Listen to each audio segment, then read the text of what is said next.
আসসালামু আলাইকুম। Doctor consultancy থেকে আসাদুল্লাহ টিভি.ভিডিও ইউটিউব চ্যানেল থেকে আমি আসাদুল্লাহ কনসালটেন্ট আছি তোমাদের সাথে। এমবিবিএস ফোর্থ ইয়ার শেষ। আজকে খুবই মোস্ট গুরুত্বপূর্ণ একটা বিষয় নিয়ে আলোচনা করব। বর্তমানে যে বিষয়টা তোমরা জানতে চাচ্ছ, তো সেটা হচ্ছে যে মেডিকেল অ্যাডমিশনের ওয়েটিং লিস্টের মাইগ্রেশন, দ্বিতীয় মাইগ্রেশন নিয়ে আজকে আলোচনা করব।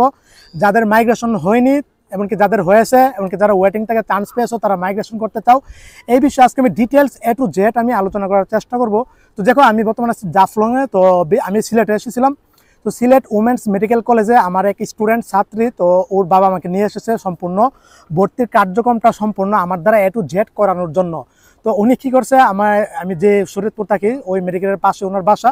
তো উনি আমার রুমে আইসা পড়ছে, আইসা A to Z বলছে, বাতান তুমি স্যার আপনি এই বিষয়টা সম্পূর্ণ আপনার উপর ছেড়ে দিচ্ছি, আপনি না করলে এটা কোনোভাবেই সম্ভব না। তখন ওর ওয়েটিং লিস্ট থেকে সিলেট উমেন্স মেডিকেল কলেজে চান্স পেয়েছে, ওনারা যাচ্ছে মাইগ্রেশন করার জন্য। হ্যাঁ, তো তোমরা জানো যে মাইগ্রেশন কিন্তু করা যাচ্ছে যারা ওয়েটিং থেকে চান্স পেয়েছে। তো মাইগ্রেশনটা, তো আমরা কি করলাম, শরীয়তপুর থেকে আজকে কত তারিখ, আজকে 30শে এপ্রিল। তো আজকে সিলেট উমেন্স মেডিকেল কলেজে আমরা আসলাম। আসার পরে এখানে আমরা ওকে ভর্তি কার্যক্রমটা সম্পন্ন করেছি আলহামদুলিল্লাহ। এমনকি এটাতে কোনো যাই ঝামেলা বিন্দু পরিমাণ হয়নি, যেহেতু আমি সাথে ছিলাম।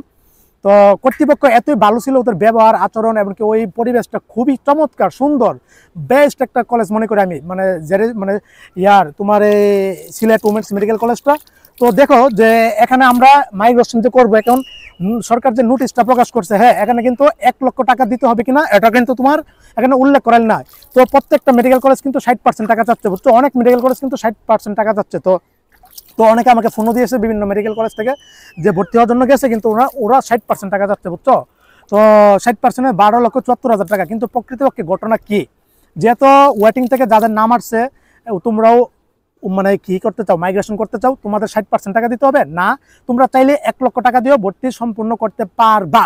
কিন্তু স্বাস্থ্য অধিদপ্তর যে নোটিশ প্রকাশ করছে, এই নোটিশে কিন্তু তোমার এই ইয়াটা লেখেন নাই, 60% টাকা দিতে হবে নাকি 1 লক্ষ টাকা দিতে হবে, এটা কিন্তু লেখেন নাই। এটার জন্য দ্বিধাদ্বন্দ্ব, এটার জন্য মেডিকেল কর্তৃপক্ষ 60% টাকা দাবি করতেছে এবং নিচ্ছে। তো সমস্যা নাই। তবে সিলেট উমেন্স মেডিকেল কলেজে আমরা মাত্র 1 লক্ষ টাকা দিয়েছি, এমনকি কর্তৃপক্ষ 1 লক্ষ টাকা নিয়েছে। আমরা বলছি আমরা স্যার মাইগ্রেশন করবো, ওনারা মাইগ্রেশন অ্যাক্টিভ করে দিয়েছে, কোনো যাই ঝামেলা করেনি। অথচ বিভিন্ন উমেন্স মেডিকেল কলেজ, যেমন Kumudini women's medical college, Addin women's medical college, আরও যত উমেন্স আছে, আরও যত মেডিকেল কলেজ আছে, আমাকে অজস্রজন আজকে কল দিয়েছে, ওরা 60% টাকা যাচ্ছে, বুঝছো, 12,74,000 টাকা। কিন্তু সিলেট উমেন্স মেডিকেল কলেজে কিন্তু মাইগ্রেশনে বলছে আপনাদের ইচ্ছা, কোনো সমস্যা নাই, 1 লক্ষ টাকা, ওকে 1 লক্ষ টাকা কাগজপত্র কিছু ঘাটতি ছিল, এগুলি মূল কপি দিনই, কোনো সমস্যা হয়নি, যা দিয়েছে তাই মাইগ্রেশনে অ্যাক্টিভ করে দিয়েছে, বুঝছো, কোনো যাই ঝামেলা নাই। আর তোমাদের যাদের সিলেট উমেন্স মেডিকেল কলেজ আছে, ভর্তি হতে পারো, বেস্ট সেরা একটা মেডিকেল কলেজ, বুঝতে পারছো। আমি তো এখানে ফরেন স্টুডেন্ট ইনশাল্লাহ প্রবেশ করবো। এই যে ইন্ডিয়া দেখতেছো আমার পাশেই আসামের স্টুডেন্ট, কিন্তু আমি সিলেট উমেন্স মেডিকেল কলেজে ভর্তি করাবো, বুঝতে পারছো, ইনশাল্লাহ সামনের সেশনে, বুঝতে পারছো। তো প্রিন্সিপাল আর ডিরেক্টরের সাথে আমি আলোচনার মধ্যে বসলাম না, কিন্তু আজকে ওই মেডিকেল কলেজে প্রফের ভাইবা চলতেছে, তার বিধে আমি আলোচনা করতে পারিনি, বুঝতে পারছো। ওয়েটিং থেকে যাদের আসছে তোমরা মাইগ্রেশন করতে পারো, এমনকি যার যত টাকা কলেজ কর্তৃপক্ষ যদি 60% টাকা চেয়ে থাকে, তাহলে তুমি 60% টাকায় দিয়ে দিতে পারো, কোনো সমস্যা হবে না এটাতে, বুঝতে পারছো। তুমি চাইলে 60% টাকাই দাও, কোনো সমস্যা নাই, নো প্রবলেম। পরে মাইগ্রেশন হলে এটা তোমাকে, তো দেখো এখন তুমি মাইগ্রেশন অন করতে পারো, কোনো সমস্যা নাই। কলেজে এখন কোনো যাই ঝামেলা করলে সরাসরি আমাকে স্বাস্থ্য অধিদপ্তরে তোমরা অবগত করবা। আর নোটিশ কিন্তু দিয়েছে, এই নোটিশে কিন্তু লেখা আছে তোমরা 7 তারিখের মধ্যে মাইগ্রেশন করতে পারবা, 7 তারিখের মধ্যে তোমার ভর্তি হতে হবে। এখন বিষয়টা হলো যে তুমি 60% টাকা চাই, 60% টাকা দিয়ে দাও, কোনো সমস্যা নাই। মাইগ্রেশন যদি হয়, তখন টাকা পয়সা কাগজপত্র সবকিছু দিয়ে দিবে। আর মাইগ্রেশন না হলে কোনো সমস্যা নাই, তোমার মাইগ্রেশন যদি না হয় তখন ওই কলেজে তোমার থাকতে হবে, বুঝতে পারছো। আরেকটা যে বিষয়, সেটা হচ্ছে যে তোমার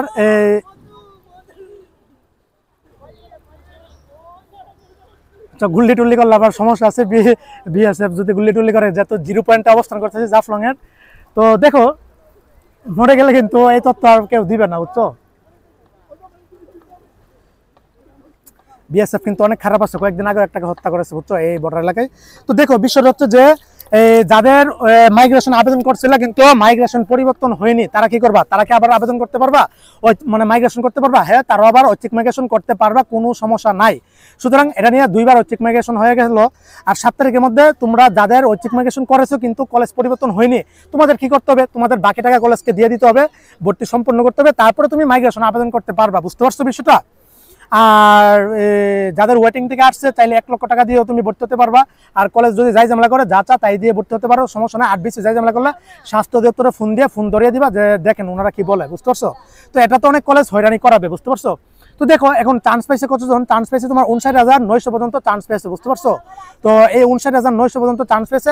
বাকি যারা আছে ওদের কি হবে, বাকি 60,000 মানে সিরিয়ালে যারা আছে মানে 200-300 মতো আছে, এই মাইগ্রেশন রেজাল্ট যখন দিবে, ধরো এটা মে মাসের 10 তারিখে দিতে পারে, 15 তারিখে দিতে পারে, তখন এই মাইগ্রেশন রেজাল্টের সাথে হয়েছে তোমার যারা চান্স পাওনি, কোনো কলেজে আসেনি, বুঝতে পারছো? মানে 59,900 পর্যন্ত সিরিয়াল ছিল, তার মানে 60,000 সিরিয়াল থেকে যাদের তোমার মানে পাওনি ওদেরকে তখন ওদের লিস্ট দিবে ওয়েটিং থেকে, এমনকি যাদের মাইগ্রেশন ঐচ্ছিক মাইগ্রেশন আছে ওদের লিস্ট দিবে, বুঝতে পারছো? এখন বলতেছো এখানে একটা বিষয় আছে যে তুমি মাইগ্রেশন করলে সর্বোচ্চ 4টা মেডিকেল কলেজ সিলেক্ট করতে পারবা। তোমার পজিশন অনুসারে ওই মেডিকেল কলেজগুলি তুমি রাখো, যে কলেজগুলি তোমার হওয়া সম্ভব, বুঝতে পারছো? মাইগ্রেশন হওয়া সম্ভব ওই কলেজগুলি তুমি তোমার আবেদনে রাখবা, বুঝতে পারছো?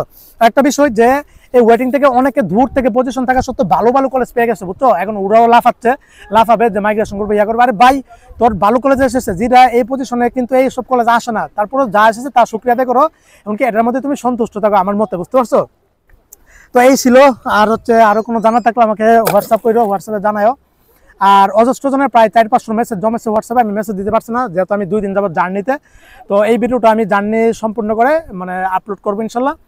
আর আরো বিস্তারিত আমি আরেকটা এমন একটা আমার ভিডিও আমি তৈরি করতেছি, ওটা সবার জন্য মানে গুরুত্বপূর্ণ একটা ইয়ে হবে, মানে 3টা আবেদন হবে, 3টা ঐচ্ছিক মাইগ্রেশন হবে, ওইটা নিয়ে আমি ডিটেলস সম্পূর্ণ একদম সংবিধান নীতিমালা যা আছে সবকিছু নিয়ে উপস্থিত হবো। ওই ভিডিওটা মন দিয়ে দেখো, বুঝতে পারছো? তো এই ছিল। আর সবাই ভর্তি হয়ে যাও। আর আজকে ডেন্টাল রেজাল্ট দিয়ে দিয়েছে, আমি ওইটা ভিডিওটা তৈরি করব, কোনো সমস্যা নাই। আর যাদের কার কোন মেডিকেল কলেজে এসেছে ডেন্টাল, এটা আমাকে জানাও। আমি আমার পরিচিত কয়েকটা ডেন্টাল কলেজ আছে ঢাকা শহরের টপ, ওইগুলোতে আমি কম টাকায় এমনকি কিস্তি সুবিধা সহ তোমাদেরকে ভর্তি করে দিতে পারবো, বুঝতে পারছো? তো এই ছিল। সবাই ভালো থাকো, সুস্থ থাকো। যা ফ্লোন আসলে আমার জীবনের প্রথম আমি আসলাম, তো এর ছিল। হ্যাঁ, সবাই ভালো থাকো, সুস্থ থাকো। সবার জন্য অনেক অনেক শুভকামনা রইল। আসসালামু আলাইকুম ওয়া রাহমাতুল্লাহি ওয়া বারাকাতুহু।